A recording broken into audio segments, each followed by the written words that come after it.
Miracle cinema நேயர்களுக்கு வணக்கம். கருப்பன் என்று சொல்லி விஜயகாந்தை வெறுத்த ராதிகா, இப்படியெல்லாம் கூட நடந்திருக்கா?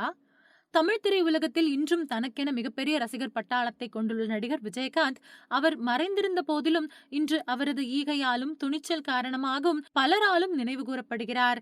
நடிகை வடிவுக்கரசி ஒருமுறை படம் தயாரிப்பது குறித்து விஜயகாந்தை சந்தித்துள்ளார். அப்பொழுது தனது படத்தில் நடிக்க ஹீரோவை பரிந்துரைக்க கேட்டுள்ளார். அப்போது உச்சத்தில் இருந்து வந்த மைக் மோகன் உட்பட பலரின் பெயரையும் விஜயகாந்த் கூறியுள்ளார்.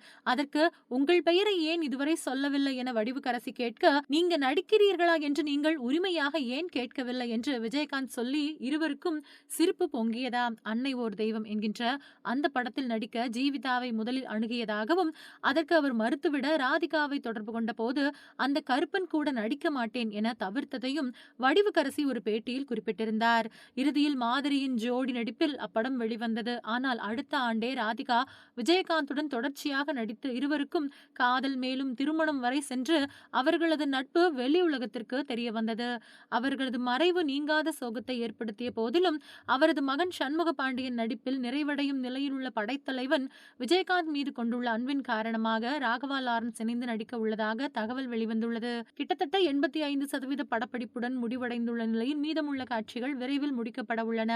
விஜயகாந்த் இறுதி அஞ்சலியின் போது சாலையோர பூ வியாபாரிகள் விற்பனைக்காக வைத்திருந்த மலர்களை தூவி கண்ணீர் மல்க பெரியாவிடை கொடுத்த காட்சிகளை பார்த்து குலுங்கி குலுங்கி அழுத அவரது வாரிசுகளான சண்முக பாண்டியன், விஜய பிரபாகரன் தங்கள் தந்தை மீது மக்கள் கொண்டிருந்த அன்பை தெரிந்து கொண்டனர்.